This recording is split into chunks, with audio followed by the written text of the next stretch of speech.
Hello everyone, welcome to my channel. आज हम इस वीडियो में गैसियस स्टेट केमिस्ट्री यूनिट के सीरीज को आगे बढ़ाते हुए वंडर वॉल्स इक्वेशंस के बारे में डिटेल में डिस्कस करेंगे, जो अगेन बहुत इंपॉर्टेंट टॉपिक है बीएससी थ्योरी एग्जाम्स के लिए। लॉन्ग टाइप क्वेश्चंस में पूछे जाते हैं, तो उस अकॉर्डिंग आपको ये कंप्लीट नोट्स प्रोवाइड करूंगा जो आपके एग्जाम प्रिपरेशंस के लिए बहुत हेल्पफुल होगा।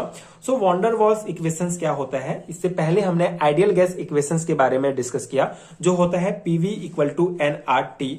सो सन 1873 में वॉन्डर वॉल्स ने एक इक्वेशन दिया। ये जो आइडियल गैस इक्वेशन था, इसको मॉडिफाई करके एक इक्वेशन दिया जिसे वॉन्डर वॉल्स इक्वेशंस कहा जाता है। So van der Waals equations actually क्या है, इसका बेसिक कॉन्सेप्ट क्या है। So gas equation PV equal to RT is derived on the basis of kinetic theory of gas, real gas show deviation from ideal gas behaviour, this obeys gas law strictly. Van der Waals pointed out to postulate of kinetic theory of gas responsible for this deviation. ठीक है, तो ये जो deviation है, ये जो real gas जो deviation show करता है आइडियल गैस के लिए, आइडियल गैस से किस प्रकार डिफरेंस है, ठीक है, इसी को ही वंडर वॉल्स इक्वेशंस में मेन पॉइंट किया गया है। और इसी के कारण ही ये इक्वेशन, ये मॉडिफिकेशन लाया गया, ताकि जो रियल गैस है वो आइडियल गैस से किसी भी प्रकार का डेविएशन शो ना करे, दोनों बराबर हो। जैसे रियल गैस, आइडियल गैस भी हमने डिस्कस किया है। आइडियल गैस क्या होता है, जो गैस लॉ है, जो बॉयल्स का लॉ, चार्ल्स का, एवोगैड्रो का लॉ एंड जो गैस इक्वेशन है, उसको स्ट्रिक्टली फॉलो करता है आइडियल गैस। लेकिन रियल गैस जो होता है ये स्ट्रिक्टली फॉलो नहीं करता है, कुछ कंडीशंस होते हैं, उस कंडीशन में ही फॉलो करता है। इसी कारण जो रियल गैस है वो आइडियल गैस से डेविएशन शो करता है। तो इसी डेविएशन को जो है कम करने के लिए, इसी विचलन को जो है खत्म करने के लिए वंडर वॉल्स ने इस इक्वेशन में जो है पीवी इक्वल टू एनआरटी में जो है मॉडिफाई किया और ये वंडर वॉल्स इक्वेशन दिया। तो इसका ये जो डेविएशन है, इसका मेन रिस्पॉन्सिबल है काइनेटिक थ्योरी का दो पॉस्टुलेट। बेसिकली हमने इसके पॉस्टुलेट्स भी डिस्कस किए, काइनेटिक थ्योरी के बहुत सारे पॉस्टुलेट हैं, लेकिन जो मेन दो पॉस्टुलेट हैं जो इस डेविएशन के लिए रिस्पॉन्सिबल है, वो है, पहला है actual volume of gas molecule is negligible in comparison to total volume of gas which is occupied. ठीक है, तो कहा गया है जैसे हम कोई भी अगर हम गैस के जो मॉलिक्यूल्स होते हैं उनका जो एक्चुअल वॉल्यूम है उसको नेग्लिजिबल माना गया है। एंड सेकंड पॉस्टुलेट में कहा गया है there is no any intermolecular attraction force between gas molecules. ठीक है, ये जो गैस मॉलिक्यूल्स होते हैं इनके बीच किसी भी प्रकार का इंटरमॉलिक्यूलर फोर्स नहीं है। ठीक है, तो इन दोनों मेन पॉस्टुलेट्स के कारण हमको ये इक्वेशन प्राप्त होता है पीवी इक्वल टू एनआरटी। तो इसी को ही इसको चेंज करना है, इसको मॉडिफाई करना है, तो उसके लिए हमको क्या करना पड़ेगा, ये जो वॉल्यूम है और प्रेशर है, ठीक है, बेसिकली मेन बात क्या गया है, इंट्रामोलिकुलर अट्रैक्शन फोर्स, मतलब प्रेशर और वॉल्यूम दोनों को अगर हम करेक्शन कर देते हैं तो हमको जो है वंडर वॉल इक्वेशन प्राप्त होता है। कैसे, देखिए, this two postulates are valid only at very high temperature and very low pressure value, but at high pressure and low temperature this postulate are not valid due to this van der Waal suggestion two corrections. ठीक है, suggested to corrections. सो ये जैसे मैंने बताया कि जो real gas होते हैं उसके लिए कुछ कंडीशन है ताकि वो गैस लॉ को फॉलो करे। उसके लिए एक कंडीशन है कि very high temperature and very low pressure होना चाहिए। तो ये जो but high pressure and low, but this postulate are not valid. ठीक है, basically very high temperature and low pressure में ये वैलिड है ये पॉस्टुलेट्स, लेकिन high pressure and low temperature में ये जो पॉस्टुलेट्स है ये वैलिड नहीं है। तो बस वही है कि इसको सभी टेम्परेचर एंड सभी प्रेशर में वैलिड करने के लिए वंडर वॉल ने ये दो करेक्शन सजेस्ट किए कि इस प्रकार से हम दो वॉल्यूम और प्रेशर में करेक्शन कर सकते हैं, जिससे ये जो है ये बेसिकली सभी टेम्परेचर एंड सभी प्रेशर में वैलिड हो जाए, ये भी पॉस्टुलेट। ठीक है, जो ये काइनेटिक थ्योरी का पॉस्टुलेट्स है। तो इन्होंने दो करेक्शन सजेस्ट किया, पहला है correction in volume and correction in pressure. तो इन दोनों में अगर हम करेक्शन करेंगे तो हमको ये इक्वेशन प्राप्त होगा। ठीक है, इसको वंडर वॉल इक्वेशन कहा जाता है। Basically PV equal to NRT, तो पी के जगह ये आएगा, वी के जगह ये, एंड एनआरटी तो हमारा रहेगा ही, जहां पे पी क्या होता है, प्रेशर है, वी वॉल्यूम है, एन जो है नंबर ऑफ मोल्स है, एंड जो ए एंड ये बी जो है, ठीक है, ये basically pressure and volume correction है, करेक्शन कांस्टेंट है। ठीक है, ए एंड बी जो है ये pressure and volume correction constant है रिस्पेक्टिवली। ठीक है, तो एक मोल के लिए हमारा क्या हो जाएगा, van der Waal equation P plus A upon V square, V minus B equal to R T. ठीक है। तो ये मेन जो है वॉन डेर वाल इक्वेशंस है after correction in volume and correction in pressure, जिसको हम डिराइव करेंगे आगे। बेसिकली ये लॉन्ग टाइम में पूछा जाता है, तो इसका डेरिवेशन बहुत इंपॉर्टेंट है, थ्योरी भी बहुत इंपॉर्टेंट है।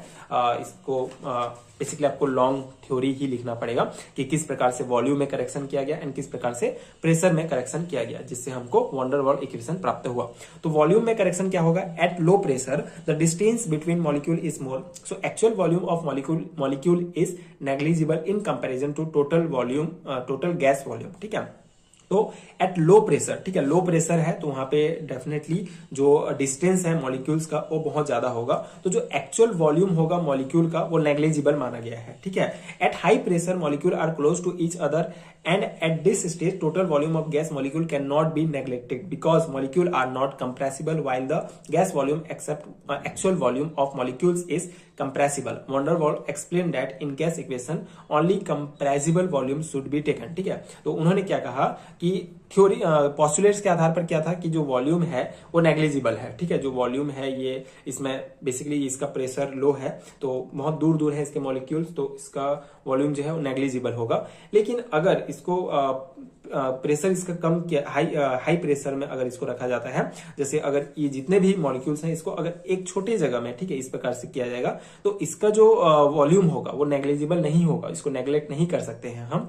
तो इसीलिए कहा कि वॉल्यूम में करेक्शन किया कि वॉल्यूम नेग्लिजिबल नहीं है, हम V जो वॉल्यूम लिखते हैं उसके जगह हम V माइनस बी लिख सकते हैं। ठीक है, thus total volume of gas V should be replaced by term V minus B in gas equation where B is a constant known as co-volume or excluded volume. ठीक है, तो यहाँ पे V क्या है, एक कांस्टेंट है जो कि को वॉल्यूम या एक्सक्लूडेड वॉल्यूम है। अगर हम वॉल्यूम में करेक्शन करते हैं तो हमको जो करेक्टेड वॉल्यूम प्राप्त होगा VI equal to V minus B प्राप्त होगा। सिंपल सा है कि वॉल्यूम पहले पॉस्टुलेट में कहा गया कि वॉल्यूम जो होता है वो नेग्लिजिबल होगा। ठीक है, लेकिन वॉल्यूम जो होता है लेकिन वॉन डेर वाल ने बताया कि अगर हम इसको इस प्रकार से कंप्रेस कर देते हैं एक छोटे जगह में तो उसके वॉल्यूम जो है उस मॉलिक्यूल्स के वॉल्यूम को नेग्लिजिबल नहीं मान सकते, उसको हम इस प्रकार से शो कर सकते हैं V माइनस बी से। तो उन्होंने जो करेक्टेड वॉल्यूम था उसको V माइनस बी से शो किया। ठीक है, ये इस प्रकार से हमारा वॉल्यूम में करेक्शन हो गया। अब सेकंड जो बच गया that is pressure correction. Pressure में कैसे करेक्शन किया,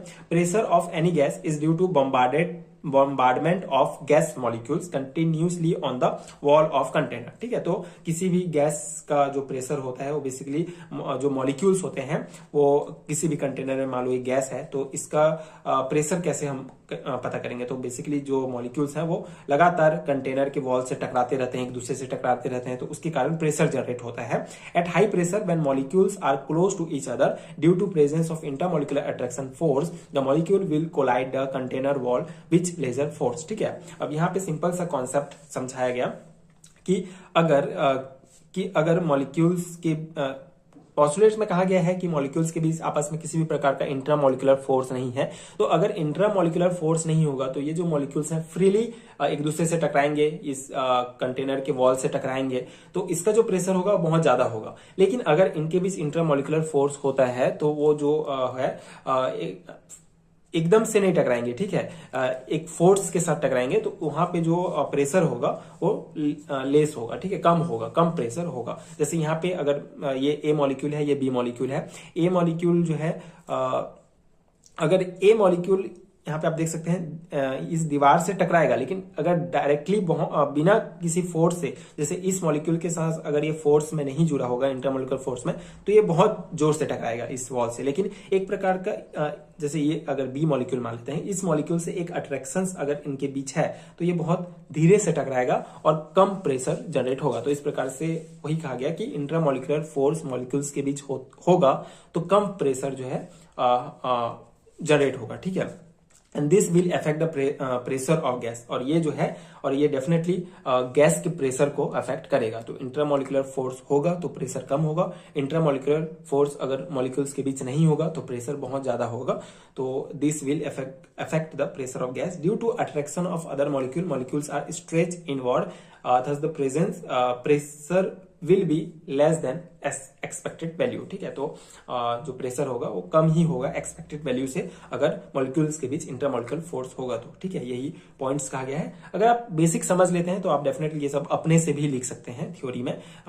एज इट इज याद करने की जरूरत नहीं है आपको।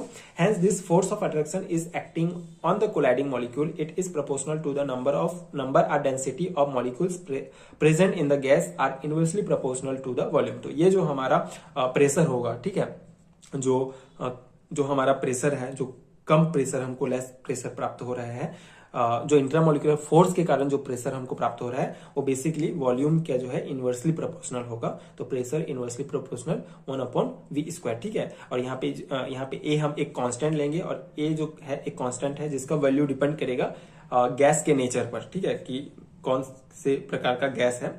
तो हमको जो मॉडिफाइड प्रेशर प्राप्त होगा, ठीक है, modified pressure PI equal to observed pressure plus pressure correction. तो हमको ऑब्जर्व प्रेशर P एंड जो हमारा करेक्शन है प्रेशर में वो क्या है A/v²। तो ये हमारा हो जाएगा मॉडिफाइड प्रेशर, ठीक है। इस प्रकार से हम प्रेशर में करेक्शन करके ये इक्वेशन प्राप्त करेंगे। तो आप यहाँ पे जो वॉल्यूम में हमने करेक्शन किया था V - B, इसको इक्वेशन फर्स्ट, एंड जो प्रेशर में हमने करेक्शन करके जो हमको इक्वेशन प्राप्त हुआ इसको इक्वेशन 2 आप मान सकते हैं। तो इस प्रकार से अगर हम वॉल्यूम और प्रेशर में करेक्शन करते हैं तो after modification of gas equation can be written as, ठीक है। तो हम ये जो है हमको गैस इक्वेशन में मॉडिफाई करेंगे प्रेशर और वॉल्यूम में करेक्शन करके, तो हमको ये इक्वेशन प्राप्त होगा और इसी इक्वेशंस को वॉन डर वाल्स इक्वेशंस कहा जाता है। 1 मोल ऑफ गैस, देखिए यहाँ पे PV इक्वल टू RT हो गया। तो PI की जगह जो प्रेशर में हमने करेक्शन किया था इक्वेशन सेकंड, उसको हम यहाँ पे लिखेंगे, और जो V की जगह हम क्या लिखेंगे, जो वॉल्यूम में हमने करेक्शन किया था V - B, उसको यहाँ पे लिखेंगे एंड इक्वल टू RT। ये 1 मोल ऑफ गैस के लिए ये हमको इक्वेशन प्राप्त होगा। तो ये हमने आइडियल गैस इक्वेशन में मॉडिफाई किया और ये इक्वेशन प्राप्त किया, और इसी को ही कहा जाता है वॉन डर वाल इक्वेशन। इसको इक्वेशन 3 आप दे सकते हैं। And for n mole of gas, कितने भी number of moles of gas आप ले सकते हैं, तो उसके लिए हमको ये इक्वेशन प्राप्त होगा। सिंपल सा है, number of n moles of gas, तो यहाँ पे n आप डालेंगे तो ये हमको प्राप्त हो जाएगा वॉन डर वाल्स इक्वेशंस, ठीक है। यही है n नंबर ऑफ और ये 1 मोल गैस के लिए। तो ये था पूरा कॉन्सेप्ट। आई होप आपको समझ में आ गया होगा, इजी वे से मैंने समझाने का प्रयास किया है। सो ये था complete van der Waals equations. Gaseous state chemistry physical chemistry का एक बहुत ही इंपॉर्टेंट यूनिट है। सो अगर आपको इस यूनिट का कंप्लीट हैंडरिटन नोट चाहिए तो नीचे डिस्क्रिप्शन बॉक्स में आपको PDF स्टोर का लिंक मिलेगा, वहां आप चेक कर सकते हैं। यहाँ पे आप टॉपिक देख सकते हैं, इन सभी टॉपिक्स का डिटेल एक्सप्लेनेशन आपको PDF के अंदर मिलेगा, जो BSc एंड MSc लेवल के सेमेस्टर एग्जाम्स के लिए बहुत इंपॉर्टेंट है। कंप्लीट हैंडरिटन नोट्स हैं, स्पेशली थ्योरी एग्जाम के पर्सपेक्टिव से नोट्स बनाया गया है। तो ये नोट्स डेफिनेटली आपके एग्जाम प्रिपरेशन के लिए बहुत हेल्पफुल होगा। नेशनल एजुकेशन पॉलिसी 2020 के अकॉर्डिंग जो सिलेबस दिया गया है, जो न्यू सिलेबस प्रोवाइड किया गया है, उस सिलेबस के अकॉर्डिंग अपडेटेड हैंडरिटन नोट्स हैं। सो डेफिनेटली अगर आपके सिलेबस में ये यूनिट एंड ये टॉपिक्स दिए गए हैं तो आप ये नोट्स बाय कर सकते हैं, आपके एग्जाम प्रिपरेशन के लिए बहुत हेल्पफुल होगा। Thank you so much for watching.